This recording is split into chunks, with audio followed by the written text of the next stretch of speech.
हर आदमी एकाग्र क्यों होना चाहता है? हर आदमी ध्यान क्यों करना चाहता है? ध्यान क्या है? जो ध्यान किए जा रहे हैं उनको भी ये मालूम नहीं है कि हम ध्यान क्यों कर रहे हैं, ध्यान का लक्ष्य क्या है, ध्यान एकाग्र क्यों कर रहे हैं, ध्यान एकाग्र क्या चीज है, ध्यान एकाग्रता से मतलब क्या है। मैंने आपको पहले भी कहा, आजकल कथा प्रवचनों सत्संग सप्ताह आदि का ऐसी शैली बन गई है कि एक दो आख्याएं सुना दी, एक दो किस्से बता दिए, एक दो चुटकुले बता दिए, एक दो फार्मूले बता दिए, एक दो गीत सुना दिए, एक दो बार रो लिया, एक दो बार हंस लिया, एक दो बार नाच लिया, एक दो बार गा लिया, एक दो बार तालियां पीटी, एक दो एक्सरसाइज कर दी। बस ये स्तर रह गया है आजकल। ये सत्संग नहीं है। साहब वाणी में बोल रहे हैं कि भाई ये ध्यान क्या चीज है? मन की तरंग मार दे, बस हो गया भजन। आदत बुरी सुधार लो तो हो गया भजन। आया है तू कहां से और जाना है कहां, इतना सा बस विचार ले तो हो गया भजन। जब ध्यान में बैठना है, एकाग्रता का मतलब है न मन की एक्टिविटी होने देना है, न बुद्धि की, न मन के संकल्प होने देना है, न बुद्धि का निश्चय होने देना है, न चित्त की स्मृति होने देना है, न अहंकार की क्रियाएं होने देना है। मन बुद्धि चित्त अहंकार का समग्र निग्रह ही ध्यान है। इस सब के बावजूद जो बाकी बचता है वो आत्म तत्व है। इस सब के बाद जो बाकी अभी से बचा वो आत्म तत्व है। मन बुद्धि चित्त अहंकार इनकी प्रक्रियाओं को रोकने के बाद जो अभीष्ट और बैलेंस है आत्म तत्व है। इसलिए लेकिन ये बड़ा प्रबल है। मन को पकड़ो इच्छाओं को तो बुद्धि निश्चय करने लग जाती है, अनायास बुद्धि अपना खेल शुरू कर देती है। बुद्धि पर नियंत्रण करने की कोशिश करो, बड़ी मुश्किल से बुद्धि पर नियंत्रण किया तो चित्त याद आ जाता है, चित्त अपनी एक्टिविटीज करने लग जाता है। चित्त क्या करता है? अनायास ही ऐसी बातों को याद कराता है जिनसे आपका कोई मतलब नहीं है। उन पुरानी बातों को घुमा करके आपके ध्यान की तरफ लाता है। आप उन्हीं में चिंतन करने लगते हैं। आप ध्यान में बैठे, बस मन कहेगा कि भाई अपना रतन सिंह ने मुझे पेड़ के नीचे गाली दी थी, बस आपका ध्यान उस पेड़ के नीचे पहुंच जाएगा और आपके जहन में रतन सिंह घूमने लगेगा। एक रतन सिंह की आकृति भी बन गई। ये बहुत बड़े कलाकार इस शरीर के अंदर बैठे हैं। एक दो घंटा उसी में उलझे रहोगे, थोड़ा सा उसे निजात पाओ, इतने में फिर रूप सिंह को लाके खड़ा कर देगा कि रूप सिंह ने एक दिन मुझे तमाचा मारा था। बस आप रूप सिंह से पूरी जिहाद शुरू कर देंगे और जब तक रूप सिंह से निकलोगे इतने में मन फिर निकाल करके कहीं ज्योति प्रकाश के पास फेंक देगा। बस इसी उधेड़ बुन में इंसान लगा रहता है। मन नियंत्रित नहीं आता। मानत नहीं मन मोरा साधो, मानत नहीं मन मोरा। ये मन बहुत ताकतवर है, इसकी ताकत का अनुमान लगाइए। शायद कह रहे कितने तपसी तप कर जा रे, काया डारी गारा, ग्रह छोड़ भये सन्यासी, देव न पावत पारा। कितने तपस्वियों ने घोर घोर तपस्या की, मन को नियंत्रित नहीं कर पाए।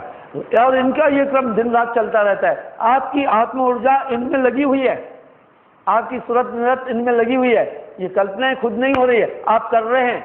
ये याद खुद नहीं आ रहा है, आप कर रहे हैं। ये इच्छाएं खुद नहीं हो रही है, इसमें आपकी आत्म ऊर्जा भी इन्वेस्ट हो रही है।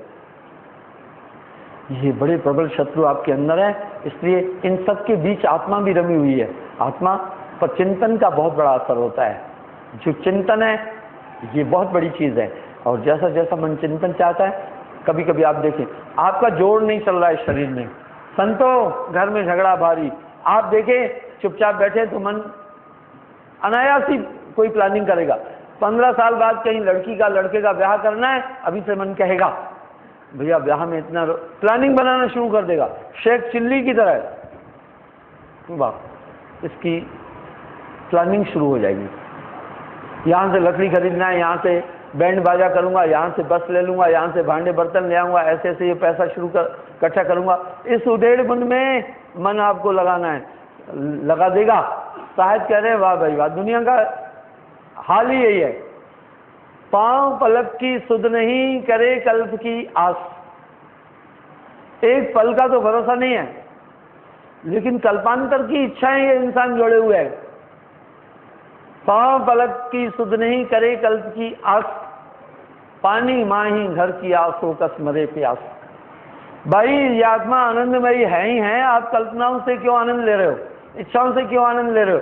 कुछ लोग इमोशनल होते हैं, बहुत ज्यादा मानसिकता में के मन के बहाव में बह जाते हैं और मन पूरी दुनिया को बहाए जा रहा है, मन को कोई देख न पाए, नाना नाश दिखाए। भाइयों ये अत्यंत सहिष्णु विषय है, इस पर चिंतन करें। ये मन आपका बहुत बड़ा शत्रु है, ये इसकी वृत्तियां और इसमें हलचल, ये बहुत बड़ा, इसकी बड़ी सेना है, ये बहुत शक्तिशाली है, इसका और भी पूरा महत्व है। ये तो मैंने इनका रूप बताया, वृत्तियां काम, क्रोध, लोभ, मोह, अहंकार, ये मन की वृत्तियां हैं, ये ताकतवर वृत्तियां हैं इसकी। जैसे आपकी दो स्थूल वृत्तियां हैं, तपिश और रोशनी, आग तपिश देती है और रोशनी देती है, इस तरह मन की 5 वृत्तियां हैं, काम, क्रोध, लोभ, मोह, अहंकार। इनमें से किसी से भी आत्मा का कोई संबंध नहीं है, पर जब हम देखते हैं ये पांचों सब में मिल रहे हैं, काम, क्रोध, लोभ, मोह, अहंकार, इनमें झकोरे खा रही है पूरी दुनिया, इन तरंगों में बही जा रही है दुनिया। साहिब कह रहे हैं मन तरंग में जगत भुलाना, ऐसा कोई मामला, कोई ऐसा अंतर्मुखी नहीं मिल रहा है। कभी कभी हम देखते हैं लोग कथा वार्ता भी सुन के आते हैं, उसके बाद ठगियां कर रहे हैं, छल कर रहे हैं, कपट रहे हैं, कर रहे हैं, लक्षण नजर नहीं आ रहा। भोपाल में एक संवाददाता सम्मेलन में कबीर निर्वाण दिवस के उपलक्ष्य में मैंने भंडारा किया, तो कुछ वहां अखबार नवीस भी आए, मुझसे कई सवाल उन्होंने पूछे। एक बहुत तेज तर्रार था, उसने कहा महाराज एक बात बताएं, आजकल जहां भी हम देखते हैं कथा, सत्वा, कीर्तनों, यज्ञों का, समारोहों का आयोजन किया जा रहा है और टेलीविजन पर भी इतनी आस्था, संस्कार आदि पर भी भक्ति के चैनल चल रहे हैं, चारों तरफ भक्ति की लहर नजर आ रही है, बड़ी बड़ी रैलियां निकल रही है, कई पब्लिकेशंस, कई किताबें, कई आर्टिकल्स अखबारों में आ रहे हैं, चारों तरफ भक्ति का माहौल है, धर्म स्थान बढ़ते जा रहे हैं और एक मूवमेंट हम धर्म की देख रहे हैं। इसके बावजूद भी मैं एक चीज देख रहा हूं कि लोगों में भक्ति की वृत्ति नजर नहीं आ रही है, लोगों में भक्ति का गुण नजर नहीं आ रहा है। क्या वजह है? मैंने उनका भाई आपने मेरा पसंदीदा सवाल पूछ लिया, इसी पर तो मैं बातचीत करता रह रहा हूं, ये तो मेरा मुख्य सब्जेक्ट था जो आप पूछते हैं। भाइयों भक्ति में 3 लोग भक्ति क्षेत्र में घुसपैठ करके आ गए, भक्ति में दूषण आ गया, मैंने उन्हें बताया। एक तो इसमें अपराधी तबका आ गया है, भक्ति में अपराधी तबका आया। दूसरा इसमें व्यवसायी तबका आ गया, कमर्शियल लोग, बिजनेसमैन आ गए क्योंकि धन बड़ा है। और तीसरा इसमें राजनेता लोग आ गए। अपराधी तबका क्यों आ गया? छिपने की वेल जगह मिलती है। कहीं कोई आदमी ऐसे अनजाना आकर के घूमे 2-4 दिन में, आदमी शंका करने लगे कहां से आए हो, क्या बात है, बाबा जी बनकर के घूमो, कोई पूछने वाला ही नहीं। इसलिए अपराधी तबके को भक्ति क्षेत्र में छुपने का अच्छा शेल्टर मिलता है। व्यवसायी क्यों आ गए? बड़ा धन है, लागत 1 पैसा भी नहीं है। वर्तमान में हमारे प्रधानमंत्री को भी उतनी सुविधाएं, उतनी संपत्ति नहीं, 50-50 लाख रुपए की गाड़ी एक एक भक्ति प्रचारकों के पास है। मैं कोई ईर्ष्यावश नहीं बोल रहा, आप देखें। और जीवन रहन सहन की शैली महात्माओं वाली नहीं है, व्यवसायियों वाली है।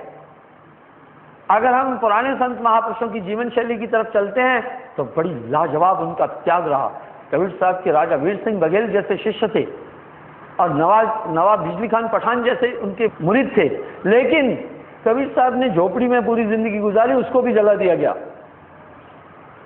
वह उनकी झोपड़ी जला दी गई बनारस में। वजह एक थी, बात एक थी। कबीर साहब की झोपड़ी के पास में एक वेश्या का कोठा था। वेश्या बड़ी सुंदर थी, कोठा बड़ा आलीशान था, बड़े बड़े राजे महाराजे रईस लोग उस वेश्या के पास आते थे। काशी का सेनापति भी उस पर बड़ा मुग्ध था। एक दिन वेश्या से उसने पूछा, हे प्रिय, तुझे कोई कष्ट तो नहीं? वेश्या ने कहा, हाँ सेनापति जी, एक बड़ी मुसीबत है। बोला, भाई वो क्या, बताओ। बोला, ये मेरे पड़ोस में निर्बसिया कबीर बसता है। मैं आप सबका मनोरंजन करके जब रात को 3-4 बजे लेटती हूँ, क्योंकि वेश्याओं की रात शुरू होती है 4 बजे से, 4 बजे वो थक मान करके सोती है। 4 बजे रात से पहले उनका दिन होता है, उनके व्यापार का समय होता है।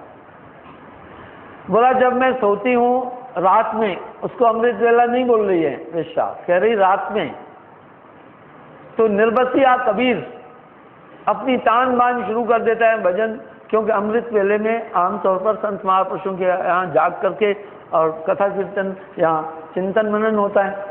बोला, ये तान और राग छेड़ता है, क्योंकि साहब के यहाँ संत महात्मा लोग भी आते जाते थे, गोष्ठियाँ होती थी, भजन होते थे।